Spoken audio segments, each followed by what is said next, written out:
Ayan, so may aayusin tayo mga idol. So magpapalit tayo ng radiator sa Toyota Wigo mga idol. Ayan, so papalitan natin mga idol.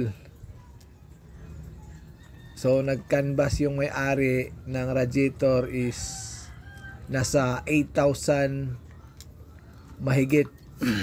So kasi yung problema ng radiator ng mga idol is butas na mga idol. Sana ipapasolda lang natin sana doon sa gawaan ng pasoldahan, pero sabi na may-ari is gusto niya palitan ng buo para daw mas maganda. So ngayon mga idol is nag-order po siya sa Shopee mga idol. Nasa 3,000 yan mahigit mga idol. Yan sa Shopee mga idol kasi mas mura doon. So doon sa bumili sa Osmeña Street, nasa 8,000 mahigit mga idol. So ayan, tanggalan natin mga idol.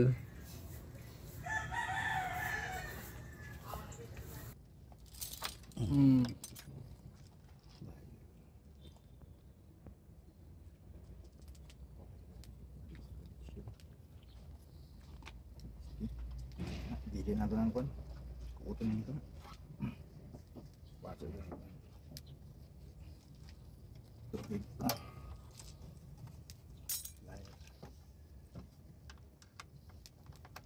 Ang tangan ko ay raditso. Blower ha. Ano ya? Ito bilhin Gan niya. iya itsa ya naman.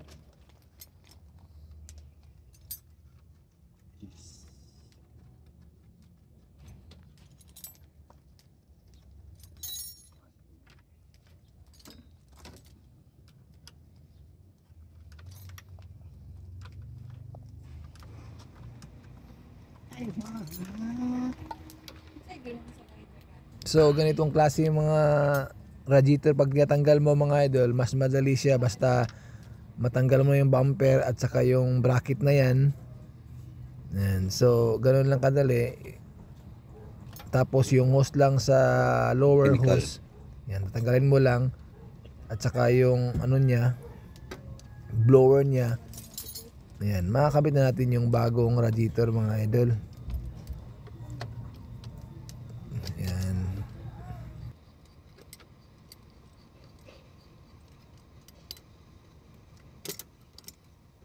Bali silang dalawa lang yung pinatira ko dyan. So pag mga basic lang muna tayo, ganyan.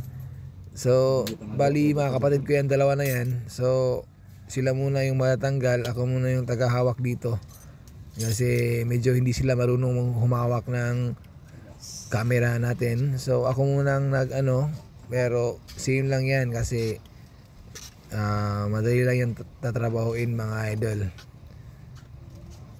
So ayan mga idol, tinanggal natin yung lower hose radiator at saka yung blower na yan. So ganyan lang. So tanggal na siya mga idol. So ito yung natin bago. So sa Shopee lang niya in order, umabot ng 5 araw yata. So Dabi ba? ayan, Shopee ba? mas pareha lang sila mga idol lahat. Ayan, 3,000 lang mahigit mga idol Doon sa kinanbas namin sa Osmeña is nasa 8,000 mahigit. Itaon niya kanyo. So napakalayang diferensya niya. Ano kaniri? Pag sa Shopee, maantay ka pa ng ilang araw bago dumating. Yan ang nakaano sa kanya, nakapangit. Pero pag Aisle cleaner ba? Klaro kayo ba? yan. So eto yung hawak niya is yung ginatawag natin na water spout. Palitan natin ng water spout din, kasama na yun mga idol.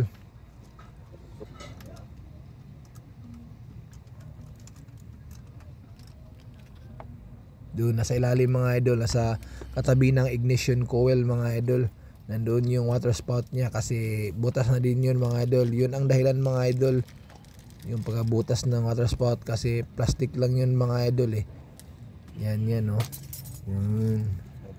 So papalitan din natin yun mga idol. So tanggalin mo natin yung mga hose ng air cleaner mga idol para makuha natin.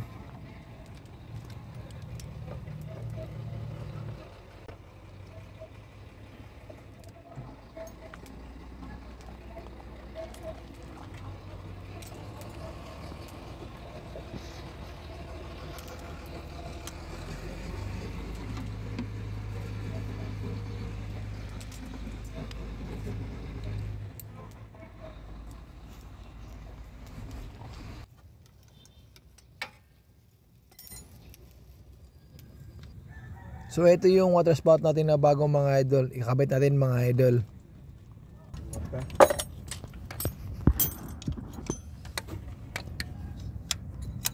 Ayan, so medyo masikip-sikip siya mga idol kasi nakaharang yung ignition coil. Pero tinanggal namin yung ignition coil mga idol. Ayan, pinagid lang namin.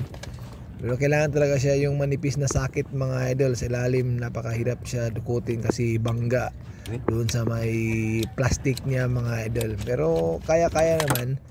So medyo makapal-kapal yung sakit namin. Ayan. So medyo yung kinakailangan talaga yung manipis, yung long range na 12mm mga idol, yung mahaba na sakit. Yan. So ayan, ikabit natin mga idol. So yan na lang yung kulang para mabuo na natin lahat. Yan, medyo masikip-sikip siya mga idol.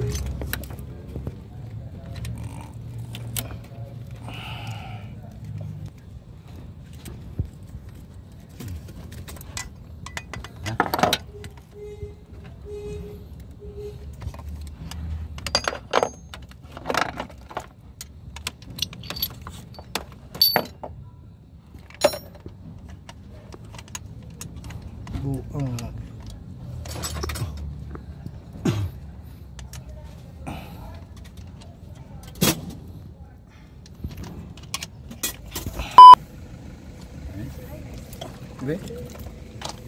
Nah, siya.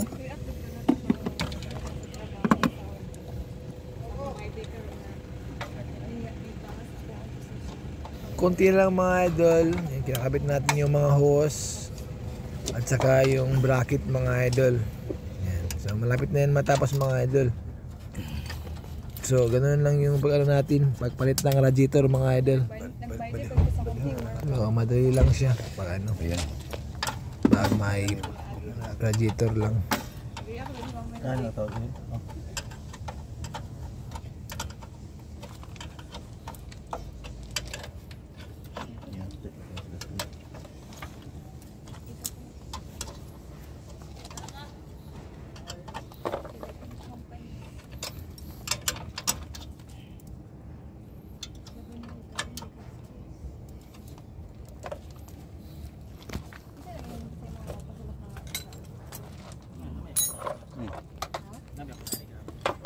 Bumper. Nakilid na. Pagtaon ni Wana sa kuan. Condenser.